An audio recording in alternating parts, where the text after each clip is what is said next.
సకాలంలో క్షేమంగా తీసుకొచ్చినందుకు మీ పాదాలకు వందనాలు. ఈ దినాన తండ్రి ఏ మాటల చేతనైతే తండ్రి మా హృదయాలను మా బ్రతుకులను మీరు స్థిరపరచునై ఉన్నారు, అటు మాటలను సూటిగా స్పష్టంగా తండ్రి వినుటకు తండ్రి వినగలిగే చెవులను గ్రహించగలిగే మనసును మా అందరికీ అనుగ్రహించండి దేవా. కేవలం వినువారు మాత్రంగా ఉండి మమ్మల్ని మేము మోసపుచ్చుకోనకుండా విన్న వాక్య ప్రకారంగా ప్రవర్తించేవారు మేము ఉండుటకు తండ్రి కృపను దయచేయండి.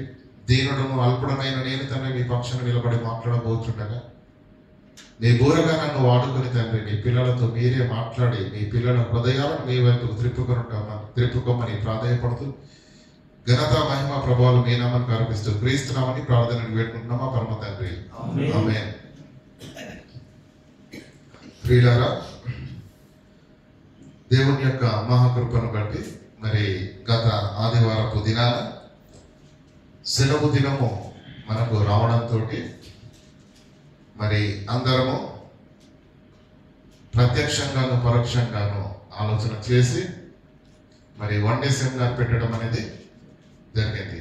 కనుక ప్రార్థనాపూర్వకంగాను ప్రత్యక్షంగాను పరోక్షంగాను అన్ని విధాలుగా మీ యొక్క సహాయాన్ని మరి తెలియచేసి సహకరించిన ప్రతి ఒక్కరికి కూడా మరి క్రీస్తు సంఘం తరపున వందనాలు తెలియజేస్తున్నాను. మరి అది ప్రాముఖ్యమైనటువంటి విషయం. ప్రియులారా, ఏర్పరచబడిన వారు ఎవరు? ఒక మాటను మాత్రం మీకు జ్ఞాపకం చేస్తాను. మనిషి జీవితము 3 దశలుగా ఉందని చెప్పాను. ముఖ్యంగా క్రైస్తవ జీవితాన్ని 3 దశలుగా మనం చూడవచ్చు. ఒకటి, లోకములో ఉన్న కాలము, మొదటి దశ. రెండవది, దేవునిలోనికి వచ్చిన దశ. ఓకేనా? తర్వాత లోకంలో ఉన్న దశ అంటే దేవుడు అంటే ఎరగకుండా, సత్యం అనేది తెలుసుకొనకుండా, మనం ఈ భూమి మీద ఎందుకు పుట్టామన్న జీవిత పరమార్థాన్ని ఎరగకుండా లోకానుసారంగా మన శరీరంలో కలిగినటువంటి ప్రతి విధమైనటువంటి ఆశలను కొనసాగించుకుంటూ భీతి లేక బ్రతికిన కాలము మొదటి భాగం. రెండవది ఏంటంటే దేవునిలోకి వచ్చిన భాగం. రెండవ భాగం ఏంటి? దేవునిలోనికి వచ్చిన భాగం. సువార్త వలన, వాక్యము వలన, లేదంటే కరపత్రిక ద్వారా కావచ్చు, సోషల్ మీడియా ద్వారా కావచ్చు, దేవుని వాక్యము మన హృదయాలను తట్టినప్పుడు దేవుని వైపు మనము తిరిగి దేవునిలోకి వచ్చింది రెండవ భాగం. ఈ రెండవ భాగంలో క్రైస్తవులందరూ ఉన్నారు. భూమి మీద మనుషులందరూ మొదటి భాగంలో ఉన్నారు. ఆ మొదటి భాగంలో నుంచి రెండవ భాగంలోకి వచ్చిన వాళ్ళంతా ఎవరు? క్రైస్తవులు కదా. కానీ ఈ రెండవ భాగంలోకి వచ్చిన వాళ్ళంతా, వీళ్ళందరూ ఎవరు? పిలువబడిన వారు అని చెప్పాను మీకు కదా. పిలువబడిన వారు. మీ అందరికీ మాట చెప్తానండి, సింపుల్గా మీకు అర్థమైపోయే మాట. అందరు కంపెనీలో పనిచేస్తున్నారా? మాట్లాడండి. చేస్తున్నారా? కంపెనీ ఒకవేళ శాలరీలు పెంచాలనుకుందనుకోండి, అప్పుడప్పుడు అనుకుంటుందిలేండి కదా.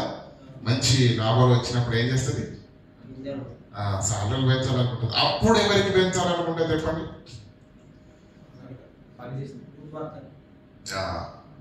కదా.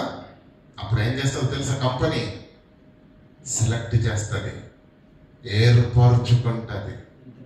ఎందుకు సెలెక్షన్ చేసింది? ఎలా సెలెక్షన్ చేసింది? 30 రోజులు నెలకైతే 10 రోజులు ఆబ్సెంట్ చేసి డ్యూటీకి వెళ్ళకుండా, ఏమంటే చెప్పిన పని వినకుండా, అలాంటి వాళ్ళకి ఏమైనా ఉంటుందండి ఇందులో? ఎవరిని ఏర్పాటు చేస్తారు చెప్పండి ఆ వేతనం పెంచడానికి?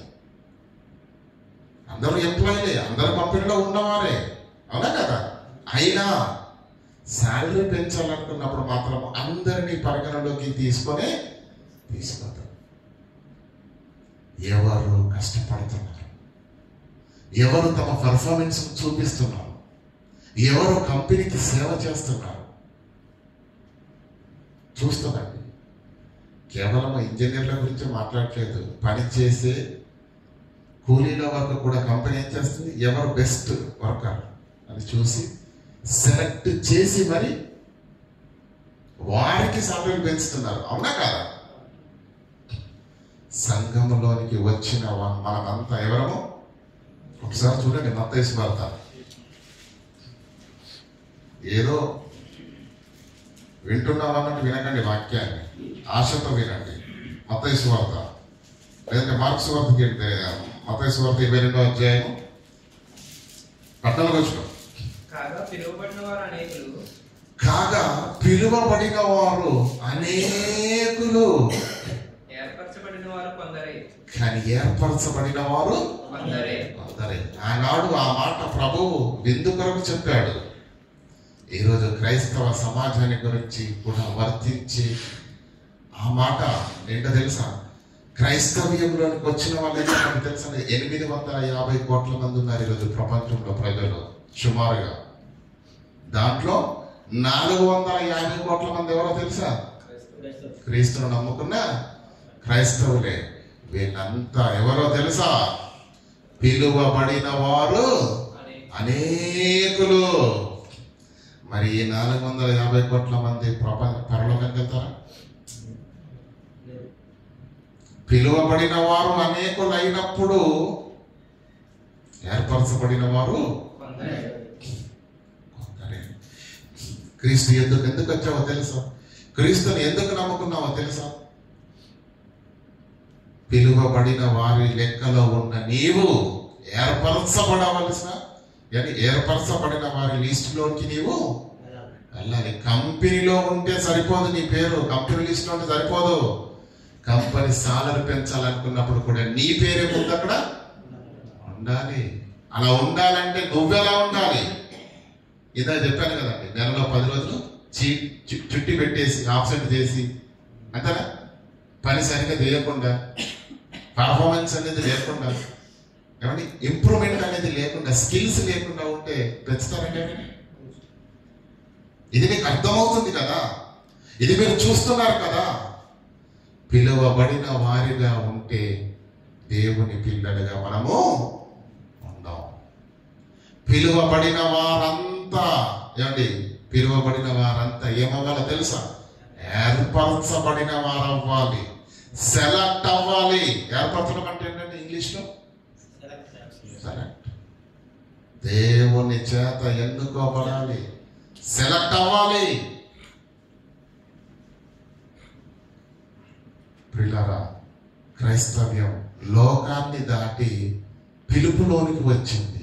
కానీ పిలువబడిన వారంతా ఏర్పరచబడిన వారు కాదు, ఏర్పరచబడిన వారు మాత్రమే ఎక్కడికి వెళ్తారు?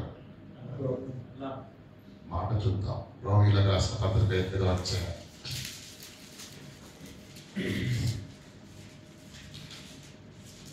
రోమిలకు రాసిన పత్రిక 8వ అధ్యాయం 28వ వచనం. దేవునిని ప్రేమించు వారికి అనగా ఆయన సంకల్పం చొప్పున.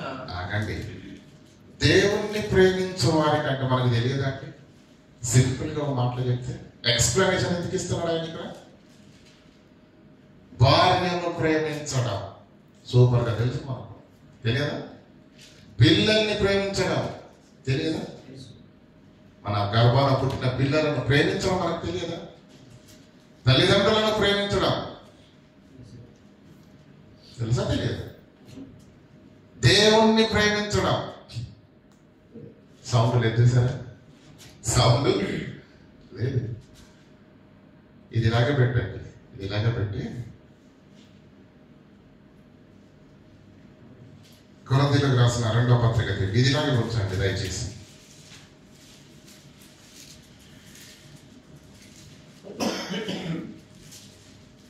ఎందుకంటే మనకు అర్థం కావాలి కదండి.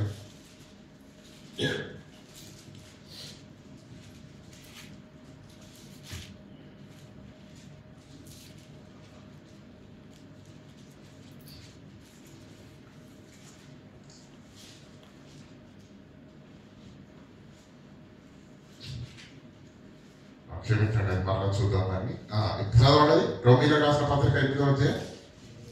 దేవుని ప్రేమించు వారికి అనగా ఆయన సంకల్పము చొప్పున పిలువబడిన వారికి. దేవుని ప్రేమించు వారికి అంటే ఏమంటున్నా అక్కడ?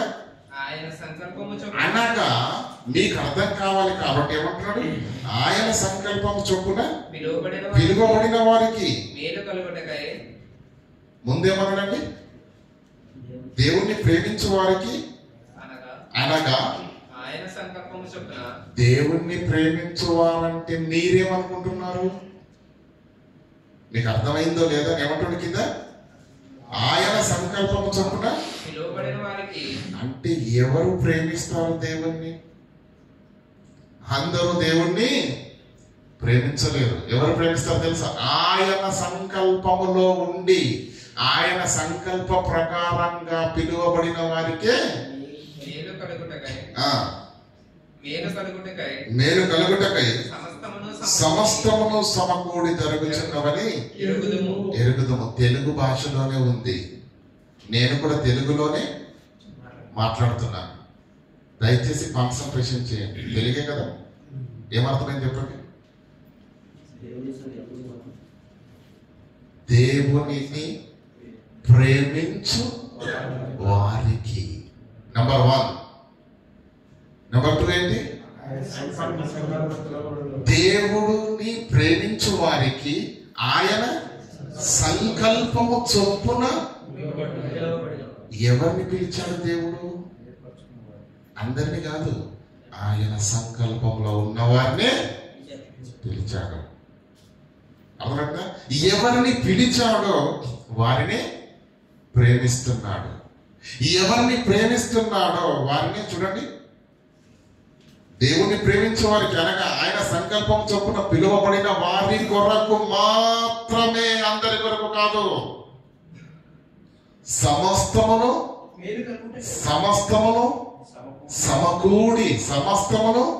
సమకూడి మేలు కలుగుటకై జరుగుతున్నవి. సమస్తమును సమకూడి మేలు కలుగుటకై ఎలా పాసిబుల్ అంటే? గత వారం చెప్పాను మీకు, ప్రకృతిలో ఏం జరుగుతుంది, పంచభూతాల మధ్య ఏం జరుగుతుంది, నీ చుట్టూ ఏం జరుగుతుంది, ఒక్కసారి నువ్వు ఆలోచన చేయగలిగితే దేవుని ప్రేరణ ఏంటో అపవాది ప్రేరణ ఏంటో నీకు బాగా అర్థమవుతుంది. కాబట్టి ఆత్మ సంబంధి అయిన వాడు ప్రతి దాన్ని వివేచిస్తాడు కదా. ఆత్మ సంబంధి అయిన వాడు ప్రతిదాన్ని వివేచిస్తాడు. ఇది ఇలాగే ఉంటుంది. అపోస్తలుల కార్యంలో 8వ అధ్యాయం దయచేసి.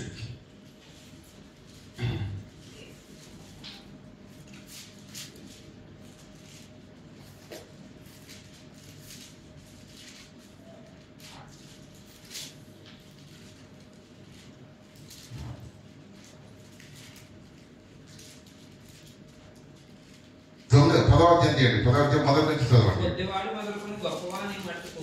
అపోస్తలుల కార్యంలో 10వ అధ్యాయం మొదటి వచనం. ఇతని పటాలమనబడిన శతాధిపతి అయిన కొర్నేలు అని ఒక భక్తిపరుడు ఒకడు ఉండెను.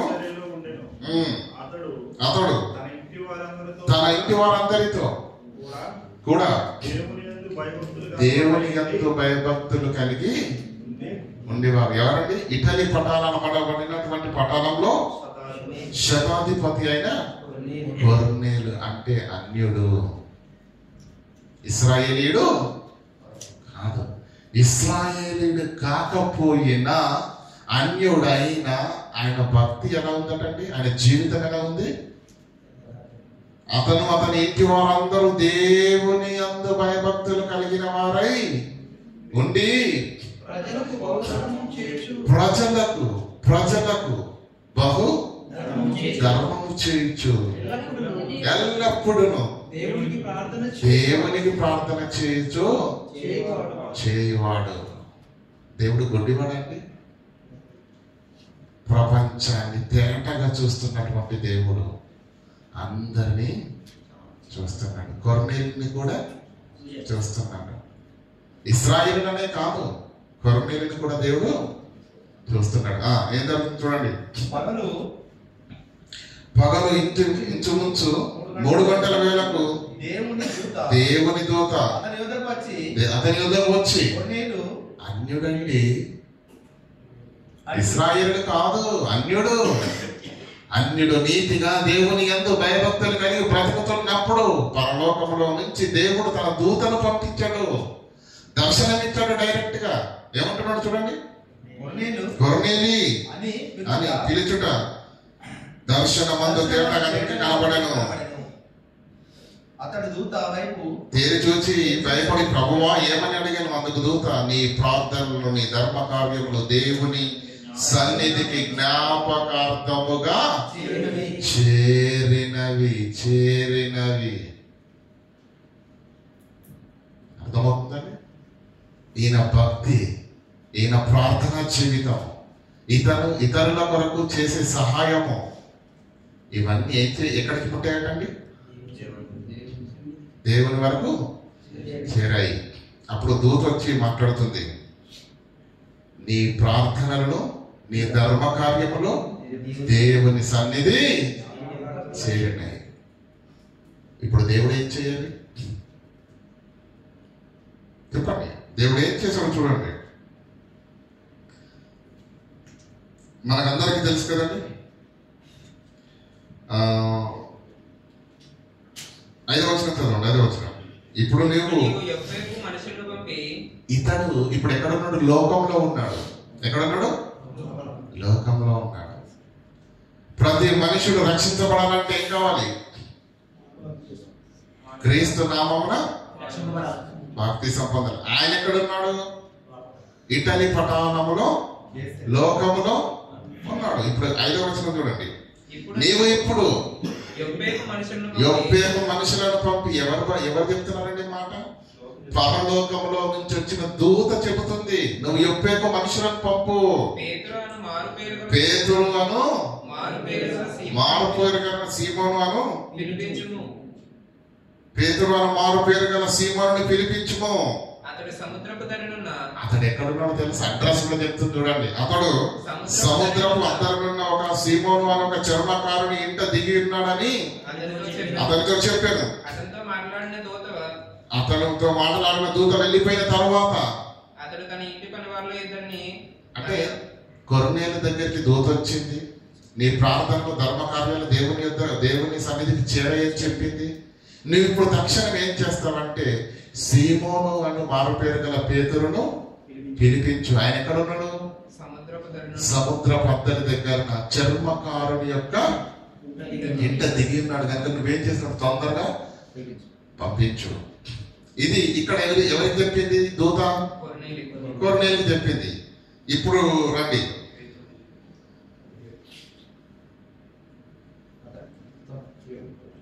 ఇలా ఎప్పుడే కొర్నేలికి చెప్పి దూత వెళ్ళిపోయింది. అక్కడ పేతురు గారు పడుకున్నారు. పేతురు గారికి దర్శనం ప్రారంభమైంది. కళ ఏం జరిగింది మనందరికి తెలుసు కదా. ఇది చాలాసార్లు చదివారు కాబట్టి వచనాలు చూడాల్సిన అవసరం లేదు. పడుకున్నాడు. మహా ఆకలి అవుతుంది. దర్శనంలో, కళలో పేతురు గారికి బాగా ఆకలి అవుతుంది.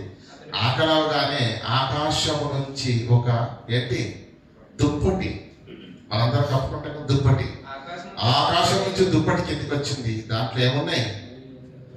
భూమి మీద ఉండే ప్రతి చతుష్పాద జంతువులు, మాంసము అన్నీ ఉన్నాయి. చేపలు, పీతలు, రొయ్యలు, మటన్, చికెన్, మనకు కావాల్సినవన్నీ ఉన్నాయి.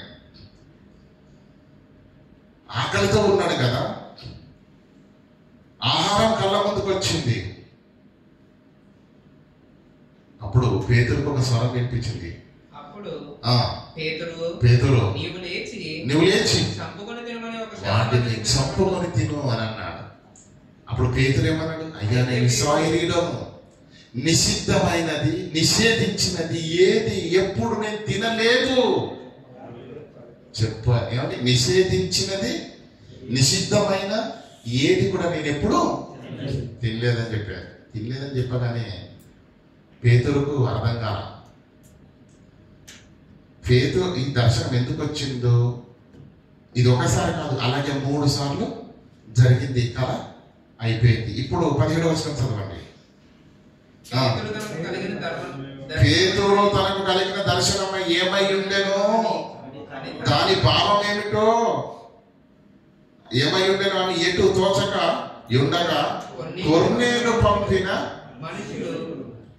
సమస్తములు సమకూడి జరుగుతున్నవి అని మనం చదివాం ఇందాక. ఏది ఏ విధంగా ఎక్కడ సెట్ అవుతుందో మీకు అర్థం కావడానికి సందర్భాన్ని చేయించాను. ఏమంటాడు? పేతురు గారు నిద్రలో నుంచి లేచారు, బుర్ర వేడెక్కిపోతుంది, అసలేం అర్థం కావట్లా. ఆకాశం నుంచి దుప్పటి రావడం ఏంటి, దాంట్లో భయంకరమైన ఈ జంతువులు ఉండడం ఏంటి, ప్రతి మాంసం ఉండడం ఏంటి, నాకు ఆకలి కావడం ఏంటి, నన్ను తినమని చెప్పడం ఏంటి, నేను వద్దు నిషేధింపబడినది ఏది కూడా నేను ముట్టను అని చెప్పడం ఏంటి. అప్పుడు దేవుడు ఏమన్నాడు తెలుసా? దేవుడు అనుగ్రహించిన ప్రతిదీ పవిత్రపరుస్తుంది కదా. నువ్వెలా దాన్ని నిషేధించిన దాన్ని అంటున్నావు కదా? నువ్వు నిషేధించిన దానిగా ఎంచవద్దు. దేవుడు ఇచ్చిందంటే అది దేవుని ప్రసాదం అంతే. దేవుడు అనుగ్రహించిందని నువ్వెట్లా అంటావు? కానీ బాగా అర్థం కావట్లేదు. అంతలోనే ఇద్దరు మనుషులు వచ్చి పేతురు దగ్గరికి వచ్చారు. వాకిట నిలిచి ఇంటి వారిని పిలిచి పేతురు అని మారు పేరు గల సీమోను ఎక్కడ ఉన్నాడు, ఇక్కడ దిగి ఉన్నాడా అని అడిగాను. పేతురు ఆ దర్శనం గురించి యోచించుచుండగా ఆత్మ పేతురు ఆ దర్శన భావాన్ని గురించి ఆలోచించుచుండగా ఆత్మ ఇదిగో ముగ్గురు మనుషులు నిన్ను వెతుకుచున్నారు, నువ్వు లేచి క్రిందికి దిగి ప్రశ్నలు అడుక్కో, పంపింది నేను అతనితో చెప్పాను. పేతురుకు చెప్తున్నది ఆత్మ ఏమని? ముగ్గురు మనుషులు నేను వెతుక్కుంటూ వస్తున్నారు, వాళ్ళతో కిందికి దిగి సందేహింపక వెళ్ళు, పంపింది నేను, వెళ్ళు. పేతురు ఆ మనుషుల వద్దకు దిగి వచ్చి, ఇదిగో మీరు వెతుకువాడని నేనే, మీరు వచ్చిన కారణం ఏమని అడిగిను. అందుకు వారు, నీతిమంతుడును ఇక్కడ పేతురు గారు ఆ ముగ్గురు మనుషులతో కలిసి ఎవరి దగ్గరికి వెళ్తారండి? కొర్నేలు ఇంటికి వెళ్తాడు. కొర్నేలు ఇంటికి వెళ్ళేసరికి ఎలా ఉందో తెలుసా అండి? ఆయన ఒక్కడే కాదండి, స్నేహితులను, బంధువులను, తనకున్న బంధువర్గాన్ని మొత్తం తీసుకొచ్చాడు. అందరిని కూర్చోబెట్టి రెడీగా పెట్టాడండి. ఏమండి? వచ్చి రాగానే పేతురు వాక్యం స్టార్ట్ చేశాడు. చూడండి తర్వాత ఏం జరిగిందో. 44 వచనం డైరెక్ట్ గా 44కి వెళ్ళండి. పేతురు ఈ మాటలు ఇంకా చెప్పుచుండగా అతని బోధ విన్న వారందరి మీదకి పరిశుద్ధాత్మ దిగిను. 34 వచనం చదువుకుందాం ముందుగా. దేవుడు పక్షపాతి కాడని పేతురుకు అప్పుడు ఎరిగింది బలుబు. నిషేధింపబడినవి నేను తినద్దు అంటే దేవుడు ఏమన్నాడు? దేవుడు అనుగ్రహించినది నిషేధించినదని నీవు ఎంచ వద్దు అని ఎందుకు అన్నాడు? అప్పుడు వెళుతుంది చూడండి. దేవుడు పక్షపాతి కాడని నిజముగా గ్రహించి ఉన్నాను. ప్రతి జనములోనూ వాడు ఇశ్రాయేలీయుడైనా అన్యుడైనా ఏ దేశపు వాడైనా పర్వాలేదు, భూమి మీద పుట్టిన ప్రతి మనిషి దేవుని యొక్క కుమారుడే. ఏ జనములోను, ప్రతి జనములోను ఆయనకు భయపడి, అంటే వెలుపల ఉన్నవాడు భయపడినా దేవుడు ఇష్టపడతాడు, సంఘములో ఉన్నవాడు భయపడకపోయినా దేవుడు ఇష్టపడాడు. అర్థమవుతుందా లేదా?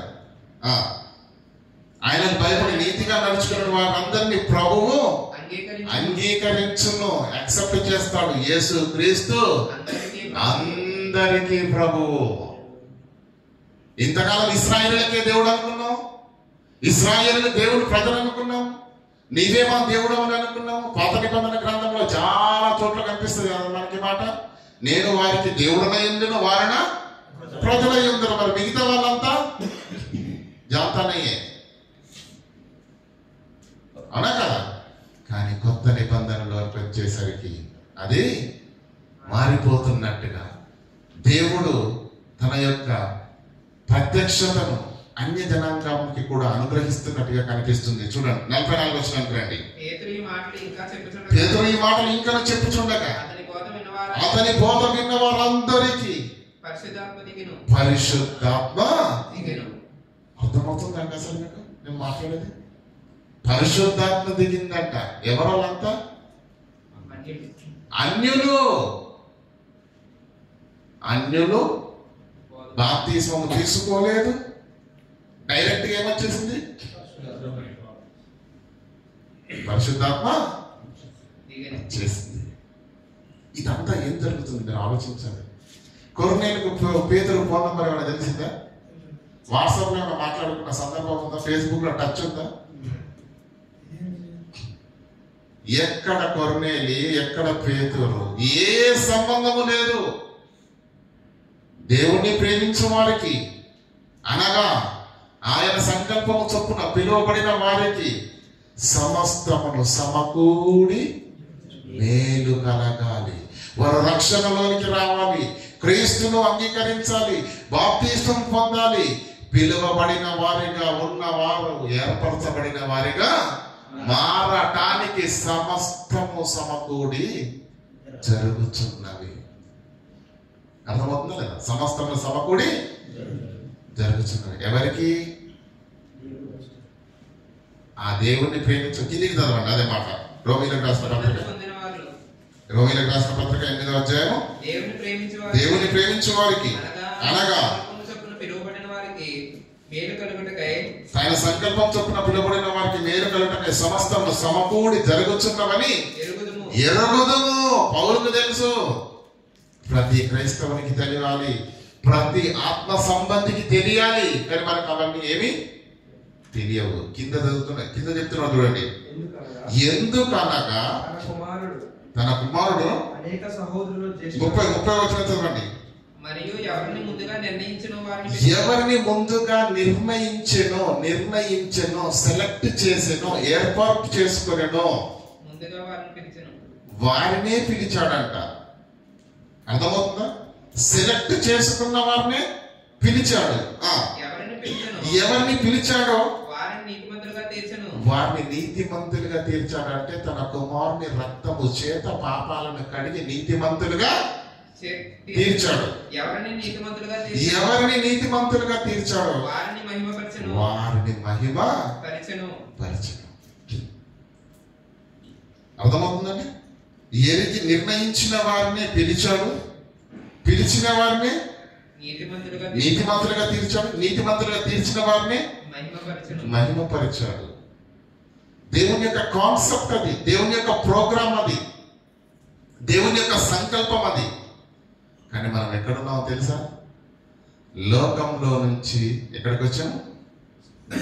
పిలువబడిన వారిగా సంఘంలోనికి వచ్చాం. అక్కడి నుంచి ఏర్పరచబడిన వారిలో మనము ఉండకుండా సంఘంలోకి పిలువబడిన వారిగా వచ్చిన మనము అక్కడి నుంచి అక్కడే ఆగిపోయాము. అందుకేమన్నాడు తెలుసా?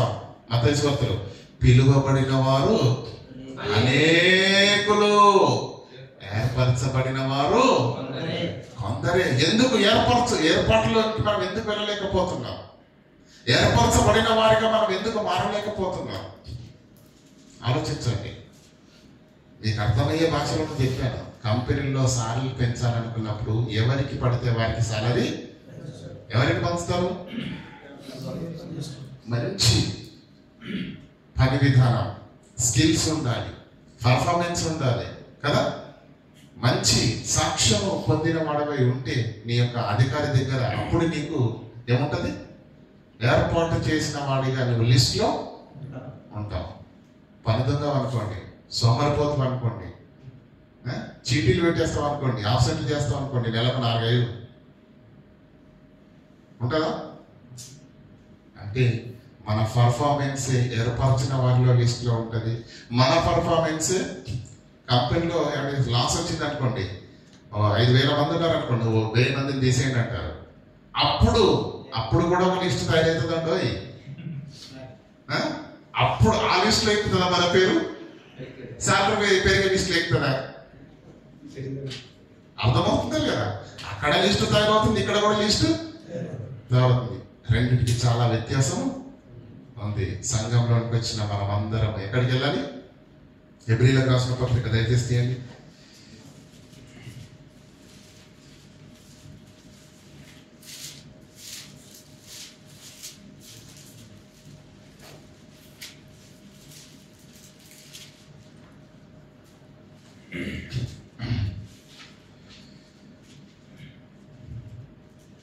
హెబ్రీయులకు రాసిన పత్రిక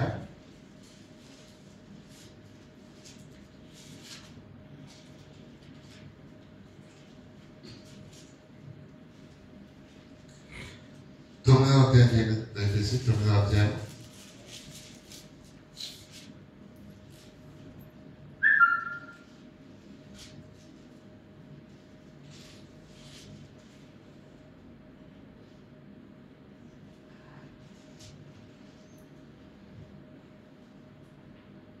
క్షమించండి, మా తెస్సలోనికీయులకు రాసిన పత్రిక చేయండి దయచేసి 5వ అధ్యాయం 19లోకి రండి.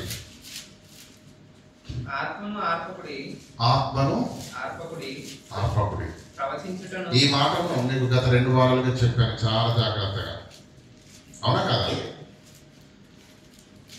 ఇక్కడ ఈ పదాన్ని మీరు చాలా జాగ్రత్తగా ఆలోచించగలిగితే, ఆత్మను ఆర్పుకోకండి అన్నాడా, ఆర్పకుడి అన్నాడా? ఈ పదము చాలా జాగ్రత్తగా మనం ఆలోచించాలి. ఆర్పకుడి అన్నాడా, ఆర్పుకోకండి అన్నాడా? ఎందుకంటే మనకు సామెతల గ్రంథంలో ఒక మాట రాయబడింది, యెహోవా ఆత్మ ఏమంటే నరుని ఆత్మ యెహోవా పెట్టిన దీపము. నరుని ఆత్మ యెహోవా పెట్టిన ఆ దీపం అనుకోండి. ఆ దీపమును మనల్ని మనం ఏం చేస్తాం, ఆర్పుకున్నాం అనుకోండి. అది మనల్ని మనం ఆర్పుకున్నట్టు కదా. ఎదుటి వారు వస్తే ఆర్పితే మనం ఆర్పేసుకున్నాం అనుకోండి, అంటే స్వయంకృత అపరాధము వలన ఆరిపోతుంది. నెంబర్ 1, ఇతరుల ప్రమేయం వలన కూడా ఆరిపోతుంది, అవునా కదా? ఆర్పుకోకండి అని అనలేదు అక్కడ, ఆర్పకుడి అంటే 2 విధాలుగా ఆరిపోద్ది. అది ఒకటి ఏంటంటే స్వయంకృత అపరాధం వల్ల ఆరిపోద్ది. నెంబర్ 2, ప్రక్కన వారి ప్రమేయం వలన కూడా. మనందరికి తెలిసిన మాట ఒకటి ఉంది, సామెయండి 1 కొరింథీయులకు రాసిన పత్రిక 15వ అధ్యాయం దయచేసి. ఈ మాటతో మీకు అర్థం వెరీ గుడ్. ఎవరంటే చదవండి. అది కొరింథీయులకు రాసిన 1 పత్రిక 15వ అధ్యాయం 33. మోసపోకండి. మీరు సంఘములోనికి ఊరికే రాలేదు, మీరు అనుకుంటే రాలేదు. దేవుడు ఎన్నో ప్రణాళికలు, ఎన్నో ఏర్పాట్ల ప్రకారంగా ఎక్కడ కొర్నేలి, ఎక్కడ పేతురు, దేవదూతను పంపించాడు అక్కడికి.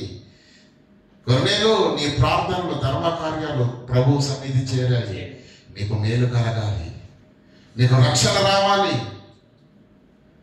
నేను చేస్తాను, దానికి సిద్ధం. పేతురు, నిన్ను వెతకడానికి 3 వచ్చారు, ఎవరు, ఎక్కడి వారు, నేను ఎందుకు రావాలి క్వశ్చన్లు వేయకు, పంపింది కనుక నువ్వు బయలుదేరేళ్ళు. రాణి అయిన కందాకాయ క్రింద ధనాగారం అంతటి మీద ఉన్న ఆర్థిక మంత్రి ఎవరు? నపుంసకుడు. యెరూషలేములోని దేవాలయాన్ని దర్శించడానికి వెళ్ళి మార్గం గుండా వెళుతున్నాడు. ఫిలిప్పు దగ్గరికి వెళ్ళింది దేవదూత. ఏం చేస్తున్నావు ఫిలిప్పు? కూర్చున్నాను ప్రభు. పరిగెత్తు. రాజమార్గం గుండా నపుంసకుడు బయలుదేరుతున్నాడు, అతన్ని కలుసుకో. అతని రథాన్ని నీవు పరిగెత్తుకుంటూ వెళ్ళి కలుసుకో. ఎందుకు ప్రభువా? సమస్తమును సమకూడి జరుగుచున్నది. పరిగెత్తుకుంటూ ఏమన్నా ఫిలిప్పు వెళ్ళాడు నపుంసకుడి దగ్గరికి. యెషయా గ్రంథాన్ని చదువుతున్నాడు. అవునా? ఈ వాక్యం నీకు అర్థం గ్రహించావా అని అడిగాడు. చెప్పువాడు లేకపోతే నేను ఎలా తెలుసుకోగలను అన్నాడు. అవునా? అప్పుడు ఏం చెప్పాడు ఫిలిప్పు? ఈ వాక్య భావమే కాకుండా క్రీస్తుని గురించిన సువార్త అంతా చెప్పి ఆయనకి ఏం చేశాడు? తోగంట వెళ్ళేవాడిని ఆపి మరి బాప్తిజం ఇచ్చి అతనికి రావాల్సిన రక్షణను అతనికి అనుగ్రహించి అతన్ని పంపించాడు. నపుంసకుడు అనుకున్నాడండి, రక్షణ తీసుకోవాలి, దేవుని నమ్ముకోవాలని అనుకున్నాడు. దేవుని యందు భయభక్తులు కలిగి మాత్రమే ఉన్నాడు. ఎక్కడి నుంచి ఎక్కడికి వెళ్ళానండి? ఎక్కడి నుంచి ఎక్కడికి వెళ్ళాడు? దేవాలయానికి ఎక్కడికి వెళ్ళాడు? ఎంత సుదీర్ఘ ప్రయాణం చేశాడు. వారికి కలిగిన ఆ చిన్ని జ్ఞానంలోనే దేవుని యందు భయభక్తులు కలిగి వాళ్ళుంటే సంపూర్ణ సత్యము 66 పుస్తకాలుగా దేవుడు మన చేతిలో పెడితే ఈరోజు మనకెంత భయం ఉందండి? దేవుడు అన్న, దేవుని సన్నిధి అన్న ఉందా? గనుక ప్రియులారా, వాళ్ళు భయపడ్డారు కనుకనే దేవుడు సమస్తము జరిగించి వారిని ఎక్కడి వరకు లాక్కున్నాడు? పిలుపులోనికి లాక్కున్నాడు. ఆ తర్వాత ఏర్పరచబడిన వారిలోనికి చేర్చుకున్నాడు. గనుక ప్రియులారా, మనం కూడా పిలువబడిన వారిగా ఉంటే మనము దేవుని సన్నిధిలో వర్ధిల్లము. పిలువబడిన మనం అందరము ఏం కావాలి? ఏర్పరచబడిన వారిగా ఉండాలి. ఏర్పరచబడిన వారిగా మనం ఉండాలంటే ఏం చేయాలి? ఏమండి? ఫిలిప్పీలకు రాసిన పత్రిక ఒకసారి దయచేసి ఫిలిప్పీలకు రాసిన పత్రిక 2వ అధ్యాయం 12వ వచనం. కాగా నా ప్రియులారా, మీరెల్లప్పుడూ విధేయులై ఉన్న ప్రకారము నా ఎదుట ఉన్నప్పుడు మాత్రమే కాక మరి ఎక్కువగా నేను మీతో లేని ఈ కాలమందును భయముతోను వణకుతోను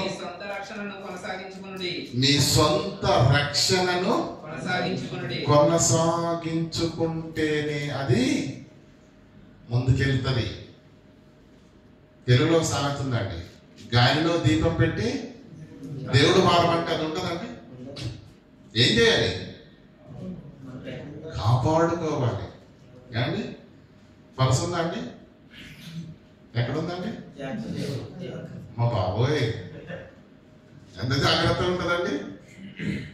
గుండె దారిపోయినా పట్టించుకోం కానీ పరస మాత్రం అది కాపాడుకుంటేనే ఉంటుంది. మీకు తెలుసో లేదో, ఒకసారి అక్కడ పెట్టుకుని బయటకు వెళ్ళి పెట్టేసి ఫ్రెండ్ అంతే, మళ్ళీ వెళ్ళే వరకు అక్కడ ఉండదు. దాన్ని కాపాడుకోవడం తెలుసు, వెండిని కాపాడుకోవడం తెలుసు, బంగారాన్ని కాపాడుకోవడం తెలుసు, డబ్బును కాపాడుకోవడం తెలుసు, ఆస్తిని కాపాడుకోవడం తెలుసు. కానీ నీ సొంత రక్షణను నువ్వు కాపాడుకుంటూ కొనసాగించాలి. నిర్లక్ష్యం చేస్తే పరసు ఉండదు, నిర్లక్ష్యం చేస్తే బంగారం ఉండదు, నిర్లక్ష్యం చేస్తే ఆస్తులు ఉండవు. కాపాడుకోకపోతే రక్షణ కూడా ఉండదు, కాపాడుకోకపోతే ఆత్మ కూడా ఉండదు, కాపాడుకోకపోతే ఆత్మ కూడా ఉండదు. ప్రియులారా, ఆత్మను ఆర్పకుడి.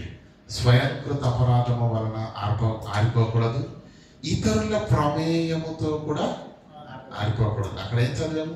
దుష్ట సాంగత్యము మంచి నడవడిని చెడుపడం. ఇది మనకు అర్థం కావాలి. ఈరోజు మీరు ఒక్కసారి వెనక్కి వెళ్ళి ఆలోచించండి. బాప్తిసం తీసుకున్న తొలి దినాలలో మీరు ఎలా ఉన్నారు? మీ ఆశ ఎలా ఉంది? మీ ఆసక్తి ఎలా ఉంది? మీ నడిపింపు ఎలా ఉంది? మీ ఉత్సాహం ఎలా ఉంది? మీ ఆత్మ ప్రేరణ ఎలా ఉంది? ప్రతి విషయంలో మీరే ముందున్నారు కదా.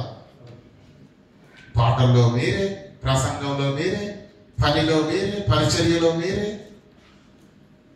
ఏమండి? అలా గొప్పగా కనపరిచిన మీ భక్తి జీవితము కట్ చేస్తే కొంతకాలం అయ్యేసరికి ఏమైపోయాం? ఉలుకు లేదు, పలుకు లేదు. ఏమైంది? దుష్ట సాంగత్యం మంచి నడవడిని అర్థమవుతుంది. తాను చెడిన కోతి అందుకే ఉండరు. అదేం చేసిందట? వనమంతా చెడిపేస్తుందట. కనుక ప్రియులారా, మన ఆత్మీయ జీవితాల విషయంలో మనమే జాగ్రత్త వహించాలి. మీకు అర్థిపోయే ఎగ్జాంపుల్ చెప్తాను. షుగర్ పేషెంట్ ఉన్నాడు అనుకోండి, స్నేహితుడే, మంచి ఫ్రెండే అనుకోండి, డబల్ కా మీఠా తీసుకురండి, స్వీట్ కదా, సూపర్ ఉంటుంది, తీసుకురండి, తీసుకొచ్చి డబల్ కా మీఠా ఇవ్వండి. తింటాడా? అదో ఏదైనా సరే స్వీట్ కి సంబంధించిన ఏ రకమైన పదార్థాలు నువ్వు తీసుకొని వచ్చినా తీసుకుంటాడా? అస్సలే. కూల్ డ్రింక్ తాగమండి, అమ్మ అందులో కూడా షుగర్ కంటెంట్ ఎక్కువ ఉంటుంది, వద్దు. ఏం చేస్తున్నాడు ఆయన? తన ఆరోగ్యాన్ని చాలా జాగ్రత్తగా కాపాడుకుంటున్నాడు. మీకు అర్థమవుతుందా? నీ సొంత రక్షణను నువ్వే కాపాడుకోలేదు.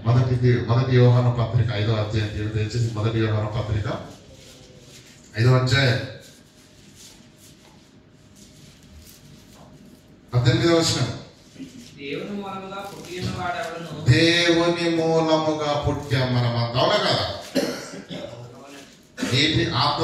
నీటి మూలంగాను ఆత్మ మూలంగాను ఒకడు జన్మించితేనే తప్ప పరలోక రాజ్యము చేరలేడు. ఎలా పుట్టాం మనమంతా?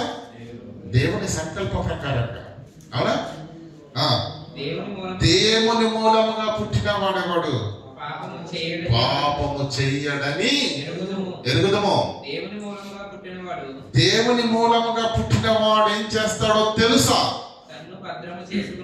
తన్ను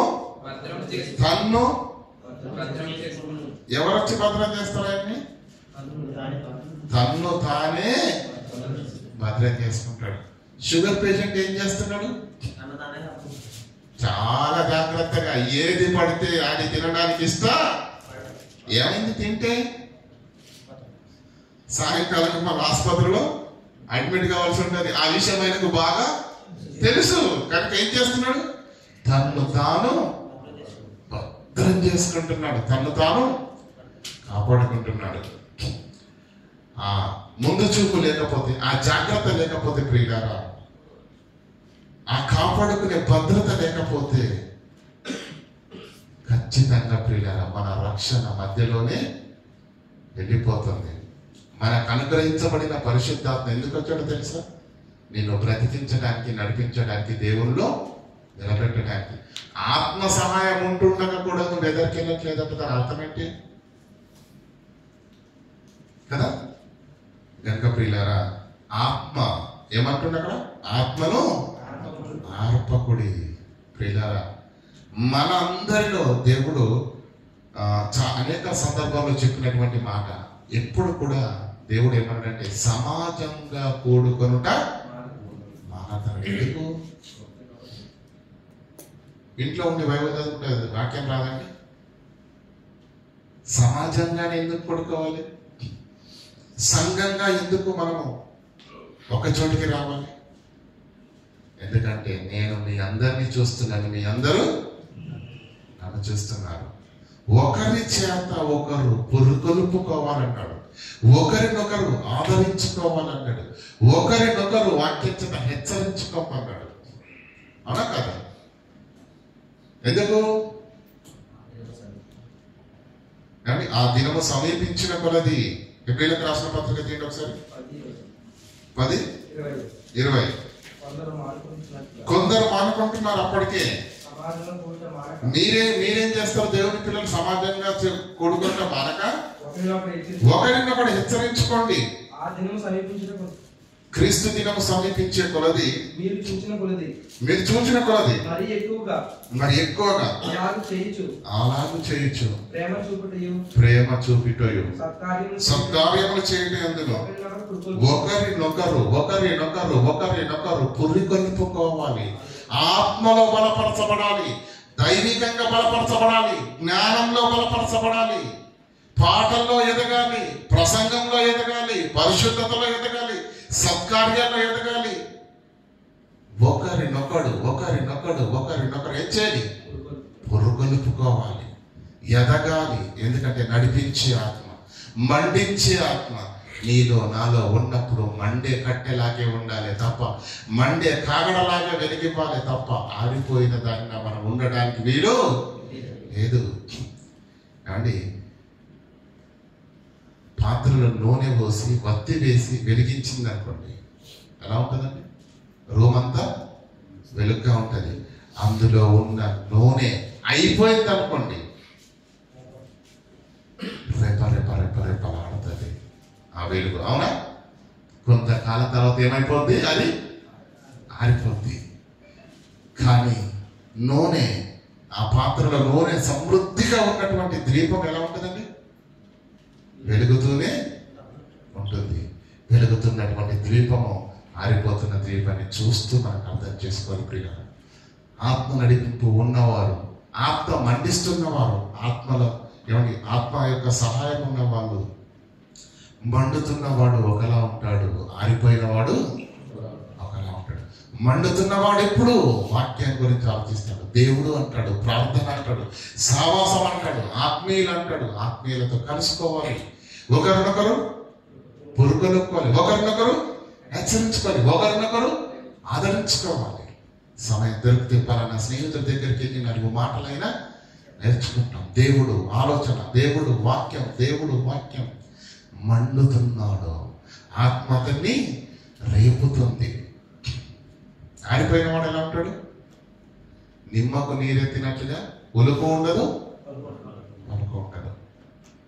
ప్రియులారా, యాక్సిడెంట్ అయిన తర్వాత కొంతమంది శరీరాలు తీసుకొని వెళ్ళినప్పుడు ట్రీట్మెంట్ చేస్తారు. అది యాక్సిడెంట్ అయినప్పుడు కావచ్చు, కానీ వృద్ధాప్యంలో కావచ్చు. డాక్టర్ గారు ఒక మాట అంటారు, మంచి మంచి ఇంజెక్షన్స్ రాశాను, మంచి మంచి టాబ్లెట్లు వేస్తున్నాం, కానీ బాడీ ట్రీట్మెంట్ రెస్పాండ్. దాని అర్థం ఏంటి? ఏ మందులు వేసినా ఈ శరీరము తీసుకొని తలనొప్పి రాగానే మనం ఏం చేస్తామండి? టాబ్లెట్ వేసుకుంటాం కదా. అప్పుడేమవుతుంది? తలనొప్పి ఎందుకు తగ్గిపోయింది అసలు? నీ శరీరము ఈ మాత్రను ఏం చేసుకుంది? స్వీకరించింది. కాబట్టి నీ శరీరం ఆ మాత్రకు రెస్పాండ్ అయ్యింది. అప్పుడు నొప్పి మాయమైపోయింది. రెస్పాండ్ కాలేదనుకోండి, అదే టాబ్లెట్ 60 ఏళ్ళ తర్వాత వేస్తే ఏమవుతుందో తెలుసండి?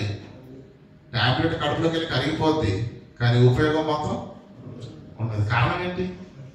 ఆనాడు ఇచ్చిన మందే ఈనాడు ఇవ్వబడింది, ఆనాడు వచ్చిన మాత్రం ఈనాడు ఇవ్వబడింది. మరి ఈనాడు ఏమైంది? బాడీ ఏమవుతుందండి? రెస్పాండ్ కావట్లేదు. ఈరోజు చూడండి, తప్పులు అందరూ చేస్తారు, తెలిసి కానీ తెలియక కానీ చేస్తారు.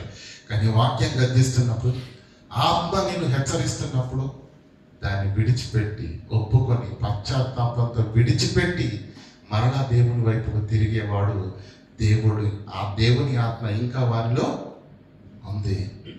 ఎన్ని మాటలు చెబుతున్నా వింటూ విడిచిపెడుతూ పట్టించుకోకుండా తను చేయించున్న పాపాన్ని కొనసాగిస్తూనే ఉన్నాడు అంటే అర్థమేంటి? ఏ ఒలుకు లేదు, పలుకు లేదు, ఏ గద్దింపు లేదు, ఏ బెదిరింపు. దేవుడు సూటిగా స్పష్టంగా ఎన్ని విధాలుగా మాట్లాడుతున్నా, గద్దిస్తున్నా సరి చేసుకోవడం లేదని దాని అర్థం ఏంటి? Body respond. కారణం ఆత్మ ఆరిపోయింది, ఆత్మ ఆరిపోయింది. కనుక ప్రియులారా, ఆత్మ ఆరిపోతే లోకంలో ఉన్న నిన్ను ఎందుకు పిలిచింది సంఘంలోనికి? పిలువబడిన నీవు ఏర్పరచబడిన వారిగా ఉండటానికి. కానీ నువ్వేం చేసావు?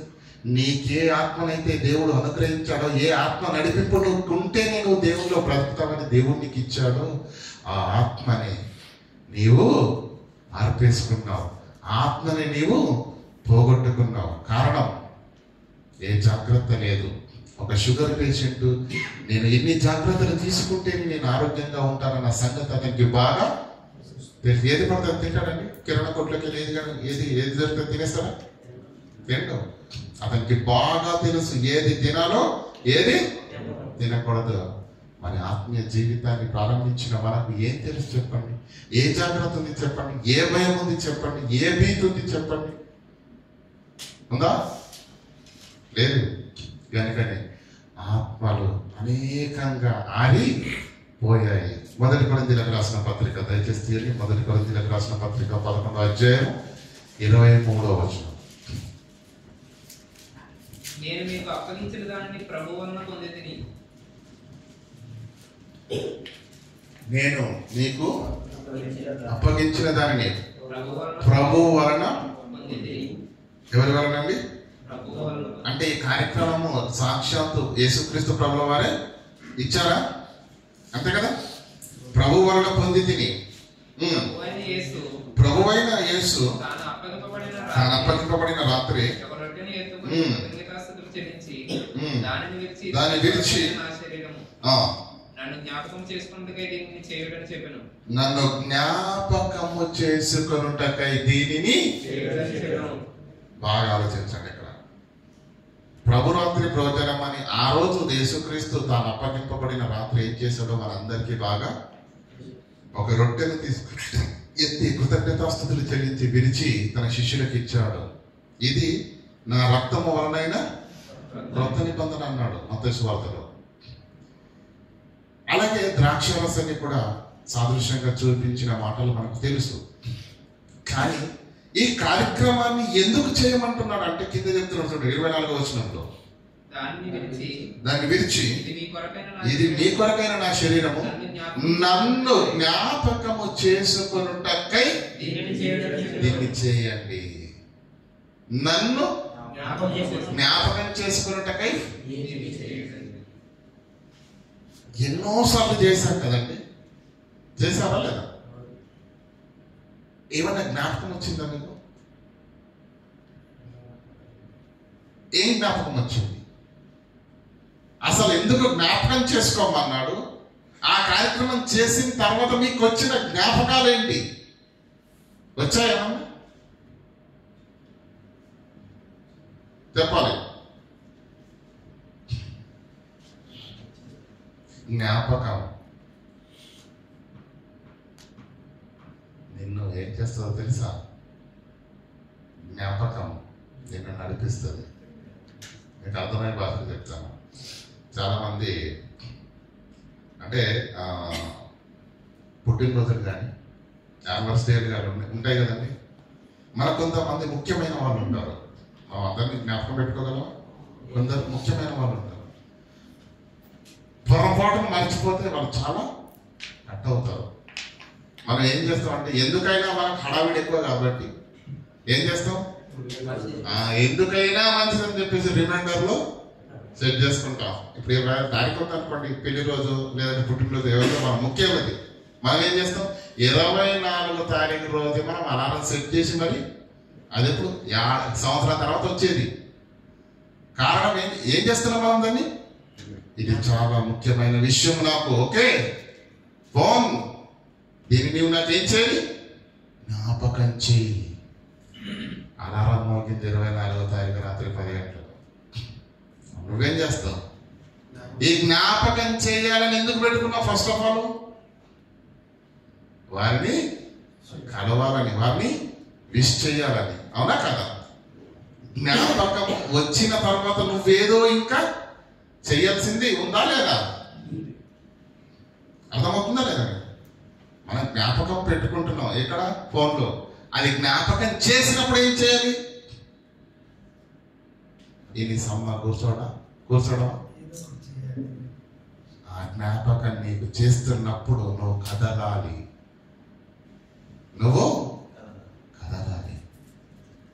అదే నేను మిమ్మల్ని అడుగుతున్నాను. నన్ను జ్ఞాపకం చేసుకున్నట్టుగా దీన్ని చేయుడని యేసుక్రీస్తు చెప్పాడు కదా. 100 సార్లు చేశారు కదా. ఇప్పటికీ బాప్టిజం తీసుకున్నప్పటి నుంచి చేస్తూనే ఉన్నారు కదండి. ప్రభు యొక్క ఆశీర్వచన పాత్రలో చేస్తూనే ఉన్నారు కదా. వేసినప్పుడు నీకేమైనా జ్ఞాపకం వచ్చిందా? వచ్చిందా?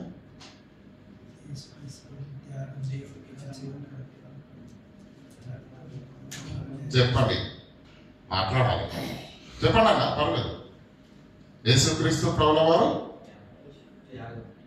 ఓకే దాన్ని జ్ఞాపకం చేసుకోమన్నాడు. ఓకే జ్ఞాపకం ఎందుకు చేసుకోమన్నాడు? జ్ఞాపకము ఎందుకు చేసుకోమన్నాడు? మీకు అర్థమయ్యే భాషలో చెప్తాను. చాలా మందికి దుబారాగా ఖర్చు చేసే ఒక దౌర్భాగ్యమైన అలవాటు ఉంటుందా? కానీ వాళ్ళు ఒక విషయాన్ని మర్చిపోతున్నారు. ఈరోజు దేవుని మహాకృపను బట్టి శాలరీలు పెరిగి చక్కని వేతనాలు వచ్చేసరికి కళ్ళు నెత్తికెక్కినట్టుగా ప్రవర్తిస్తే అది సరి అయిన విధానము కాదు. ఒకనాడు ఈ 1000 రూపాయలు చూడడానికి నువ్వెంత కష్టపడ్డావు ఒక్కసారి ఆ పాత రోజులను గుర్తు చేసుకుంటే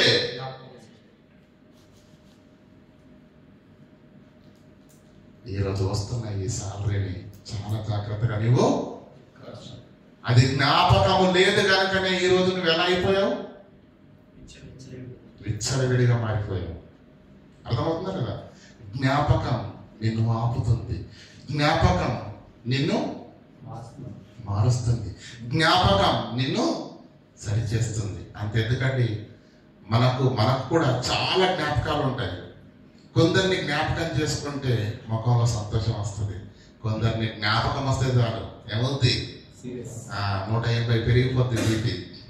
అవునా కాదా? కానీ యేసుక్రీస్తు ఇక్కడ ఏమంటున్నాడంటే, నన్ను జ్ఞాపకం చేసుకోవడానికి ఇది చేయండి అన్నాడు. చేసినప్పుడు మీకేమైనా జ్ఞాపకం వచ్చిందా? ముఖంలో సంతోషం వచ్చిందా? ఆనందం వచ్చిందా? బాధ వచ్చిందా? ఏమొచ్చింది? ఏమి రాలేదా? ఏమండి, వివేచన కలిగిన మనతోటే మాట్లాడుతుంది వాక్యం. మనము గోడలం కాము, కుర్చీల అంతకన్నా కాదు. కుర్చీల మీద కూర్చున్నారు, అలా కదా? కిందికి రండి. ఆ ప్రకారమే భోజనమైన పిమ్మటైన పాత్రను ఎత్తుకొని, ఈ పాత్ర నా రక్తము వలనైన కొత్త నిబంధనల దీనిలోనిది, మీరు దీనిలోని త్రాగునప్పుడెల్లా నన్ను జ్ఞాపకం చేసుకోవాలి. ఎందుకు జ్ఞాపకం చేసుకోవాలి ప్రభువా? దేని కొరకు జ్ఞాపకం చేసుకోవాలి?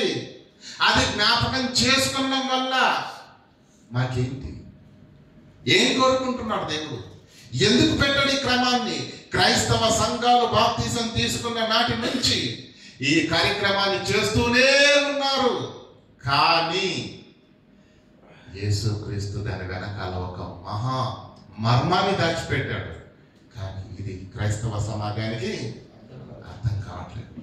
అదొక అలవాటు అయిపోయింది, అది ఒక ఆనవాయితీ అయిపోయింది.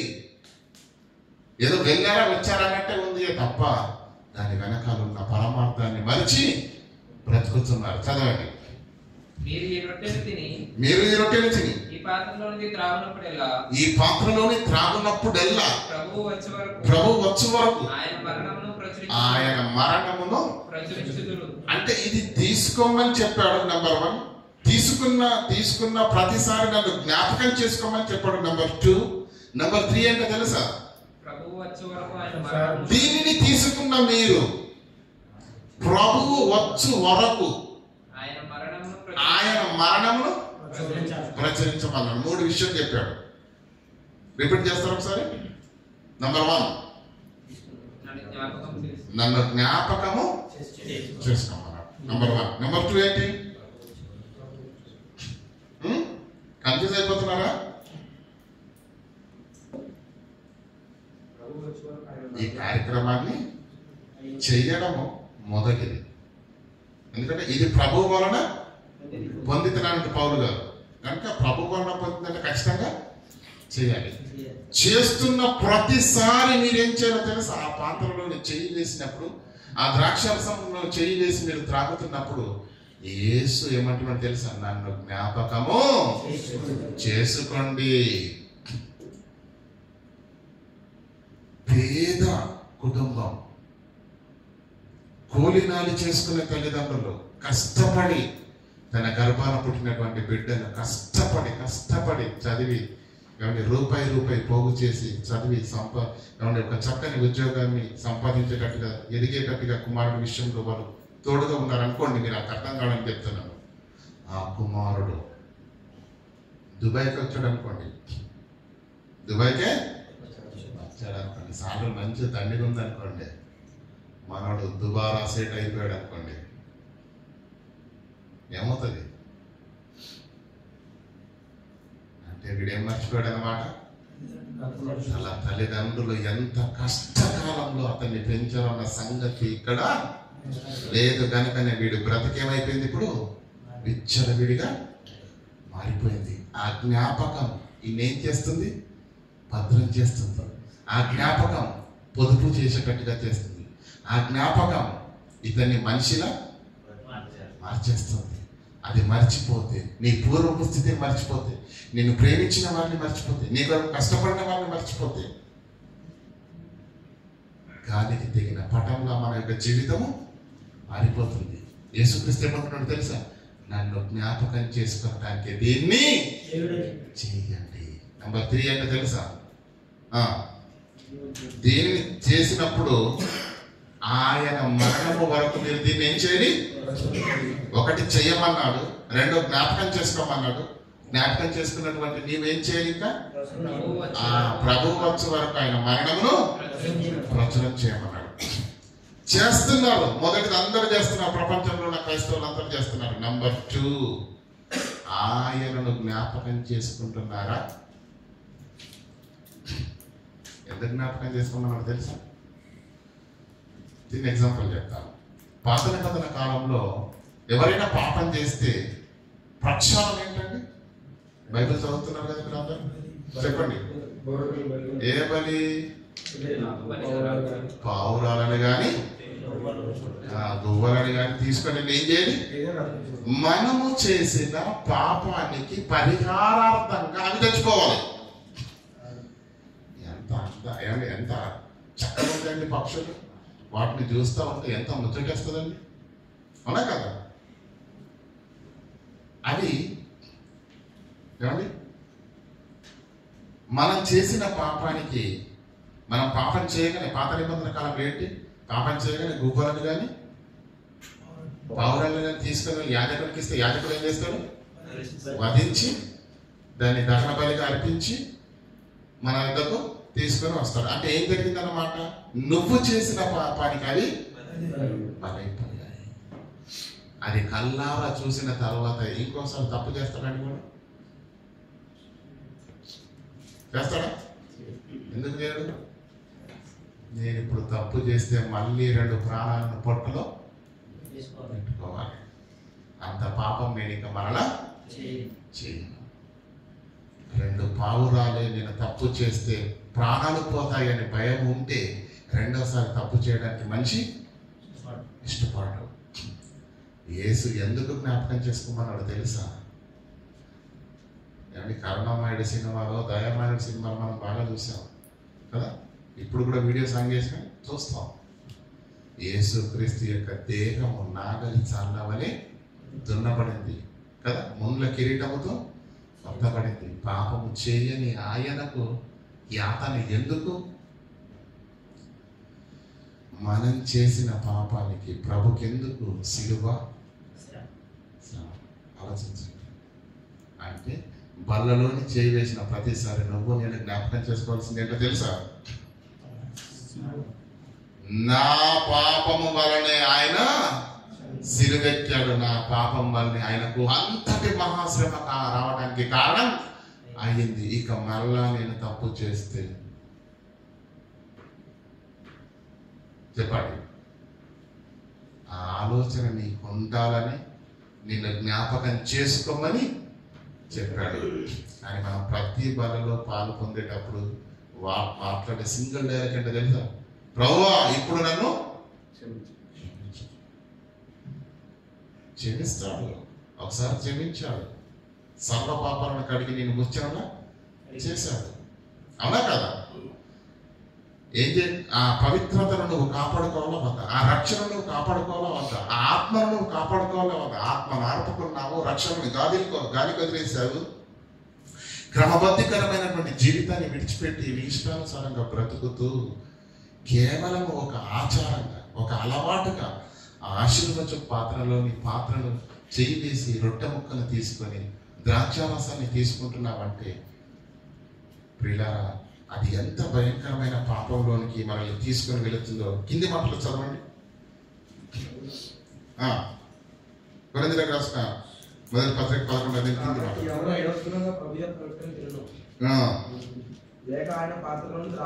ఎవరైతే అయోగ్యముగా, ఎవరు అయోగ్యులు? యోగ్యులు ఎవరు, అయోగ్యులు ఎవరు? ఇప్పుడు ప్రశ్న ఎవరండి? రక్షణ పొందుకున్న వారు యోగ్యులు కాదని కాదు. ఆ క్రమాన్ని పాటించడం నంబర్ 1. నంబర్ 2 ఏంటి? క్రీస్తును జ్ఞాపకం చేసుకోవాలి. పేదవాళ్ళైన తల్లి తండ్రి జ్ఞాపకం ఉంటే కొడుకు బ్రతుకు ఎలా ఉంటుందో తెలుసా అండి? దుబారాగా ఖర్చు పెట్టేవాడికి ఉండదు, వాడి బ్రతుకు ఎలా ఉంటుందో తెలుసా? ఈ రూపాయి కోసమే నా తల్లి ఇప్పటికీ కూడా కూలీనాలి చేస్తుంది కనుక నేను ఖర్చు దుబారాగా చెయ్యడు. అది జ్ఞాపకం ఉంటే, ప్రతిసారి బలులు చేవేస్తున్న నీకు క్రీస్తు శిలువ త్యాగం జ్ఞాపకం ఉంటే, ఆయన చిందించిన రక్తం నీకు జ్ఞాపకం ఉంటే, ఆయన తిన్న దెబ్బలు నీకు జ్ఞాపకం ఉంటే, ఆయన పడిన ముళ్ళ కిరీటంతో పడిన శ్రమ నీకు జ్ఞాపకం ఉంటే, ఇదంతా ఎందుకు జరిగిందంటే నీ పాపం నా పాపం కొరికి జరిగిందన్న సంగతి ఒకవేళ నీకు అర్థమైతే నీ బ్రతుకు ఎలా ఉంటుందో తెలుసా? మరలా పాపం వైపు నువ్వు కన్నెత్తి చూడవు. పాపం వైపు కన్నెత్తి చూడవు. మొదటిది చెయ్యాలి. రెండు, ఆయనను జ్ఞాపకం చేసుకొని మన బ్రతుకును సరి చేసుకోవాలి. నంబర్ 2. నంబర్ 3 ఏంటి? ఆయన మరణమును ప్రచురించాలి. ఈ వారం మీరు ఏమంటే ఇప్పుడు బల్ల కార్యక్రమం తీసుకుంటారు. తర్వాత బల్ల అయిపోయిన తర్వాత ఏం చేయాలి? మరలా బల్ల కార్యక్రమం వచ్చే వరకు మీరు ఏం చేయాలి? తీసుకున్నారు, మొదటిది అయిపోయింది, జ్ఞాపకం చేసుకున్నారు, ఏడ్చారు, కన్నీళ్లు పెట్టారు, గుండెలు బాదుకున్నారు, పశ్చాత్తాపంతో ఏడ్చారు. ఏడుస్తారా లేదా కదా? మొదటిది కార్యక్రమము చేశారు, ఆయన జ్ఞాపకము చేసుకున్నారు. మూడోది ఒకటి ఉంది, ఏంటి? ఆయన మరణమును ప్రచురించాలి. ఈ 3 చేశారు అనుకోండి, వచ్చే బల్ల కార్యక్రమానికి మీరు ఎవరు? యోగ్యుడు. ఇది చేయలేరు అనుకోండి, ఎవరైతే అయోగ్యంగా ప్రభు యొక్క శరీరమును తినో, ఆయన రక్తము త్రాగునో, వాడు ప్రభు యొక్క శరీరమును గురించి రక్తమును గురించి అపరాధి అగును. ప్రతి మనుష్యుడు తన్ను తాను పరీక్షించుకోవాలి. అలాగూ చేసి నేనేం చేశాను? గత వారము ప్రభు బలలో కూడా నేను చేయి వేశాను కదా, ఆ రోజు కన్నీళ్లు విడిచాను కదా, ఆ రోజు గుండెలు బాదుకున్నాను కదా, నేను చేసిన పాపం కొరకు తండ్రి ఈ మట్టుకు తాళుడయ్యా, ఈ మట్టుకు తాళునయ్యా, ఈ మట్టుకు నన్ను క్షమించయ్యా అని వేడుకున్నాను కదా అని ఒకవేళ ఆ ప్రార్థన నీకు గుర్తుంటే, ఆ కన్నీళ్ళు నీకు గుర్తుంటే, మరలా వచ్చే వారానికి వచ్చే ఆరాధన క్రమానికి నువ్వు ఎలా ఉంటావో తెలుసా? ఆ ప్రార్థన నీకు గుర్తుంటే, ఆ ప్రార్థనకు నువ్వు కట్టుబడి ఉంటే సంతోషంగా, ప్రభువా కార్యక్రమాన్ని చేశాను, నిన్ను జ్ఞాపకం చేసుకున్నాను కనుక ఈ నెల రోజులు పాపం వైపు నేను కన్నెత్తి కూడా చూడలేదు. మనుషులు చూడట్లేదని కాదు, పరమందున్న మీరు చూస్తున్నారని భయపడి భయభక్తులతో ఉన్నాను. ప్రార్థనా జీవితాన్ని గడిపాను. నాకు తెలిసిన జ్ఞానాన్ని, నాకు తెలిసిన విధానములు, నీ యొక్క కుమారుని యొక్క మరణాన్ని అనేకులకు ప్రచురమయ్యేటట్టుగా నా బ్రతుకును బ్రతికి చూపించాడు అనేది ఒకవేళ ఈ భక్తి మీ జీవితంలో జరిగినట్లయితే అప్పుడు మీరు సంతోషంగా వచ్చి ప్రభు ఎదుట మోకరించవచ్చు. యోగ్యంగా, అర్థమవుతుందా లేదా? ఎవరైతే అయోగ్యంగా ప్రభు యొక్క రొట్టెను తిన్న శరీరంలో తాగునో అపరాధి అగును. కాబట్టి ప్రతి మనుషుడు ఏం చేయాలి? తను తాను పరీక్షించుకొని అలాగు చేసి ఆ రొట్టెని తిని ఆ పాత్రలోనిది త్రాగవలెను. తను తాను పరీక్షించుకోవాలంటున్నాడు. కానీ ఈరోజు మనిషి ఏమనుకుంటున్నాడు తెలుసా? ఇప్పుడు తీసుకోకపోతే పక్కోడు ఏమనుకుంటాడు? వాక్యానికి భయం ఉందండి ఈరోజు. ప్రభు శరీరమని వివేచింపక తిని త్రాగువాడు తనకు శిక్షావిధి కలుగుటకే తిని త్రాగుచున్నాడు. అందువలన మీలో అనేకులు ఈ ఆరాధన క్రమం జరిగిన ప్రతిసారి జరుగుతాం ఈ మాటలు. అందువలన అయోగ్యంగా ఉన్నావో యోగ్యంగా ఉన్నావో గురు తిరగక చేసేస్తున్నావు, తీసుకుంటున్నావు. ద్వారా ఏం జరుగుతుంది? అందువలన అనేకులు బలహీనులు రోగులునై ఉన్నారు, చాలా మంది నిద్రించి ఉన్నారు. నంబర్ 1 బలహీనత, నంబర్ 2 రోగము, నంబర్ 3 మరణించడం. ఇదేమైనా జరిగాయండి ఈరోజు? మనం జరిగాయా? అది శరీరం గురించి మాట్లాడుతున్న మాట కాదు. నీ ఆత్మ, నిన్ను వెలిగించడానికి వచ్చిన ఆత్మ ఉందే, నువ్వు యోగ్యత లేకుండా అయోగ్యంగా ఆ పాత్రలో చెయ్యి వేసినట్లయితే ఇప్పటికే చాలా కాలం గడిచిపోతే నీ జీవితంలో, అయితే నీ ఆత్మ బలహీన పడిపోయిందా, రోగాన పడిందా, నిద్రించిందా?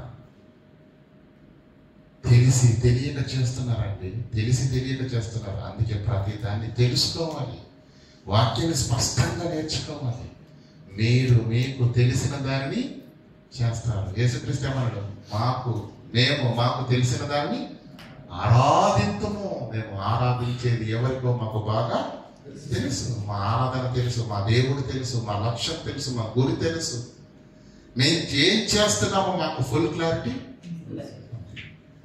వాక్యం వద్దు, వినం, నేర్చుకో, వస్తాం, కూర్చుంటాం, వెళ్ళిపోతామంటే అర్థమవుతుందా లేదా? అలా ఉంటే పిలువబడిన వారిగా మీరు ఉంటారే తప్ప ఏర్పరచబడిన వారిగా మీరు ఉండరు. కనుక క్రైస్తవులమైనటువంటి మనం ఏమండి, ప్రభు శరీరం అని వివేచించక తిని త్రాగువాడు ఏం చేస్తున్నాడట? శిక్షావిధి కలుగుటకు పాత్రుడు అవుతున్నాడు. నెంబర్ 1. నెంబర్ 2 ఏంటి? బలహీనులు అవుతున్నారు కొంతమంది, కొందరు రోగులు అవుతున్నారు, చాలా మంది నిద్రించుతున్నారు. అయితే నీ ఆత్మ బలహీనమైందా? భయంకరమైన రోగంతో ఉందా? లేదంటే వికెట్ అవుట్ అయిపోయిందా? ఆలోచించండి. దేవుడు అంటే ప్రియులారా, తెలుగులో సామెత ఉందిలేండి, నిప్పుతో చెలగాట మాడద్దు అంటారు. నిప్పేంటి? దేవుని నోట నుంచి వచ్చిన ఒక మాట వలన కలిగింది అది. ఆయన తన దూతలను వాయువులుగాను అగ్ని జ్వాలులుగాను చేసుకున్నవాడు. హెబ్రీయులకు రాసిన పత్రిక 1:7 ఆయన నోటి మాట వలన కలిగిన అగ్నితోనే ఆటాడొద్దని చాలా మంది సామెత చెప్తారు. అగ్నితోటి కాదు, దేవునితోటి మనం ఏం చేస్తున్నాం? కనుక ఇది ప్రశస్తమైనది, పవిత్రమైనది, ప్రాముఖ్యమైనది.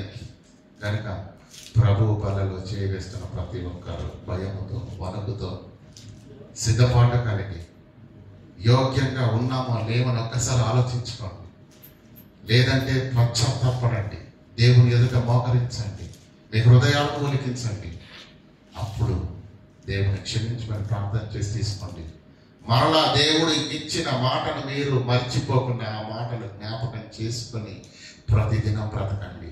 మళ్ళీ వచ్చి ఆరాధన క్రమంలో చేసి చేయి వేసేంత వరకు ప్రభువా, గత వారం నేను నీకు మాట ఇచ్చాను, మాట తప్పనయ్యా, మాటను పైన నేను నిలబడతాను, మాటను కట్టుబడి ఉంటాను అని భయంతో బ్రతకండి, భీతితో బ్రతకండి, పవిత్రంగా బ్రతకండి.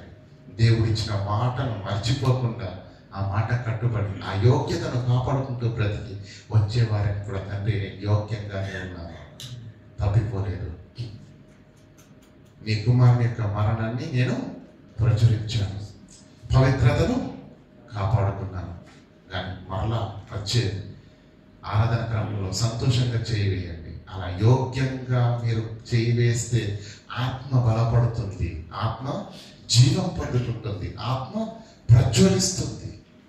అయోగ్యంగా వేసుకుంటే బలహీనంగా అయిపోతుంది, రోగులు అయిపోతారు, నిద్రించిన వాళ్ళు అవుతారు. ఇంత భయంకరమైన ప్రమాదము పరిస్థితి ఉన్నదన్న సంగతి ఎరుగకుండా ఏదో అలవాటుగా ఆచరణగా తీసుకుంటున్నారే తప్ప దాన్ని విలువ ఎరిగి తీసుకున్న వారము కాము. అది మన జీవితాలకు క్షేమకరము. కనుక ప్రియులారా, ఆలోచించండి, అర్థం చేసుకోండి.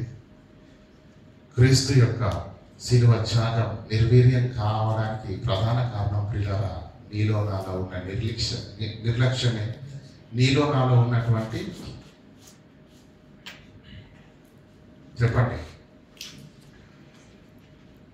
అవగాహన లేకపోవడం, వాక్యం అంటే స్పృహ లేకపోవడం. అర్థమైందా? ప్రార్థన చేసుకుంటాం. కరుణా సంపన్నమైన దేవ, కృపావంతుడైన మా తండ్రి, ఆత్మను ఆరిపోకూడదు అని చెప్పి తండ్రి మీ లేఖనం సెలవిస్తుంది తండ్రి. మేము తండ్రి ఒకనాడు మా ఆత్మీయ జీవితాలను ప్రారంభించినట్టుగా తండ్రి మేము ఖచ్చితంగా లేము.